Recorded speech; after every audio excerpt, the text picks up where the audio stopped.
Hi, this is Dr. Kaiser again. I wanted to make a short video to assist you with all of the post-lab calculations for experiment 7, the calorimetry lab. So you need this graph to find TF, which is very important because you're using it twice, and the reason why you can't just pick one of these temperature numbers is because you are extrapolating the data back to some theoretical initial temperature. So what you can see is that the initial temperature is closer to room temperature, and then once we add the metal, the temperature jumps up to some higher temperature. What we're doing is now we are going to fit this with a line, a trend line, okay?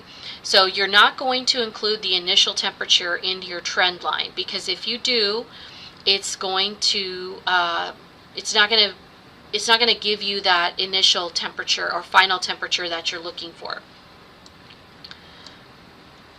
So you would remove that point, and then you would change the the y-axis.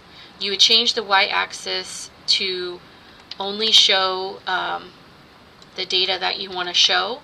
So I'm making the boundary starting at 25, ending at 26, and that encompasses all the points except the initial temperature. And then what I'm going to do is I'm going to add the trend line. So what I've done there is I have added the trend line to the graph. I have labeled my x and y axes. I have the trend line equation. I have the r-squared value. Okay, but the idea here is that your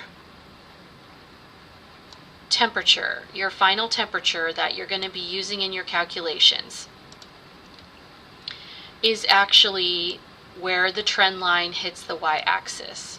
So you would need to prepare one graph for each of your trials that has a trend line equation and an r-squared value on it, and this 25.871 is your T final that you're going to put right here.